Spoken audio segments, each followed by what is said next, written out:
बताती है ice as के बाद इधर इंसानों को रहना बहुत ही मुश्किल हो गया था और इधर मॉन्स्टर और बीस्ट ने पूरा कब्जा कर लिया था। इधर एज में एक कानूनी घटना घटी और 2201 में जो थी डीमन से भरा एक मीटियोर फेरी कंटिनेंट की तरफ बढ़ना। फिर वो मीटियोर फॉलन की प्लेनेट के ऊपर आते देख के सारे मॉन्स्टर और बीस्ट ने एक फैसला डिवाइन वीट को बनाने के लिए बोलती है। मीटियोर से अपने प्लेनेट पे टक्कर से बचा सकता है, तो ये ह्यूमंस ने अपना दिमाग लगा के उसको बना लिया और उसको मीटियोर को रोकने के लिए उसने तो यूज़ किया, पर उससे क्या हुआ कि मीटियोर को तो रोक तो नहीं पाया पर उसकी स्पीड को कम कर दिया बहुत। उसका टकराव से फ्री कॉन्टिनेंट 6 हिस्सों में बांट गया, इसीलिए उस प्लेनेट पे 7 समंदर बन गया और जो मीटियोर का टुकड़ा तो चारों तरफ बिखर गया।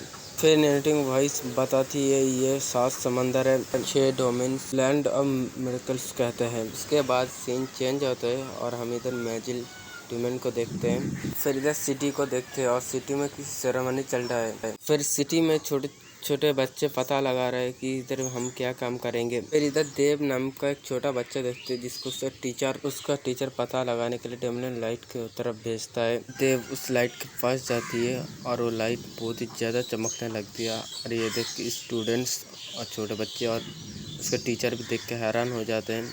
तभी उधर से बुक निकल के आती है। जीत के टीचर खुश होकर बोलते हैं कि डिसीजन सिटी पे एक न्यू जीनियस मिल गया। हम दूसरी तरफ ब्लू डीमन स्टेशन को देखते हैं। उसका मम्मी पापा उस पर एक जगह लाते हैं और माइक नाम का छोटा लड़का बहुत ही ज़्यादा खुश हो जाता है एकदम। ब्लू डोमेन का स्पेशल सी था और इधर अच्छी रंग बिरंगी मछली भी थी इधर।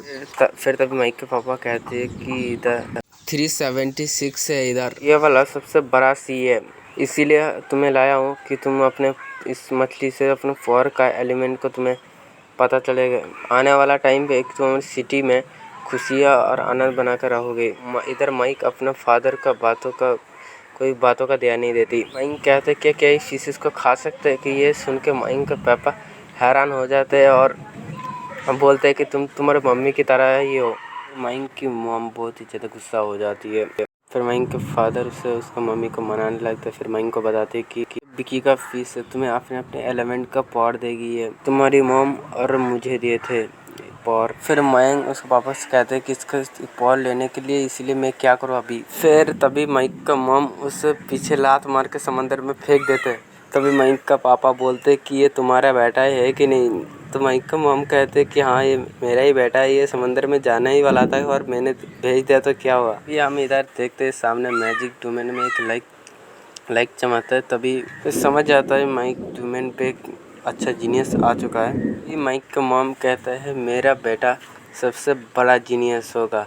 तभी दोनों समंदर की तरफ दिखता है तो तभी उधर माइक नहीं दिखाई देता। तभी उसका माँ को बहुत ज़्यादा टेंशन होने लगती है और उसको पापा को बोलते कि कहाँ गए माइक, अभी तक आ क्यों नहीं रहे, बहुत देर हो गया। तो अभी आसमान बहुत ज़्यादा काला हो जाता है और समंदर से बीच से माइक वापस आती है 5 एलिमेंट्स के साथ खेल रही होती है। और ये देख कर उसका मम्मी पापा बहुत ज़्यादा खुश होने लगते क्योंकि उसके 5 एलिमेंट्स का पावर मिलने वाली है।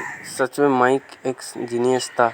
तभी सारे वो पावर में ट्रांसलेट होकर पूरा उसका अंदर आने लगती है।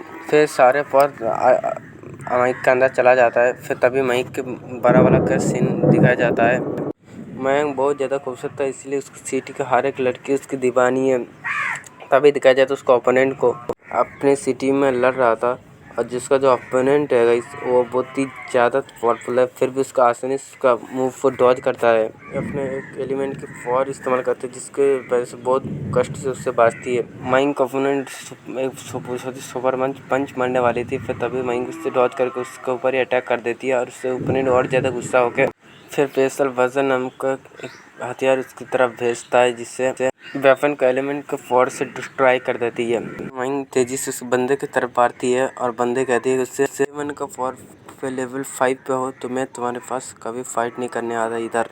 तभी माइक को बुलाने के लिए उसका डैडी उधर घर पे एक बेल बजाने के लिए बोलता है। मयंक बेल का साउंड सुन के मयंक उस कंपटीशन में हार मान लेती है और उसका फादर के पास जाने लगती है। तो मयंक मन ही मन सोचती है कि मैं इस सेट में ज़्यादा ही पॉपुलर हो चुका हूँ और इतना भी आज मज़ा नहीं है, कम से लग बहुत ज़्यादा पावरफुल है। तभी उसके डैडी के पास चले जाती है। तभी हम देव को देखते हैं जो देव बहुत ज़्यादा हैंडसम हो चुका है और देव को उसके टीचर ने बुलाया है उसे एक काम देने के लिए।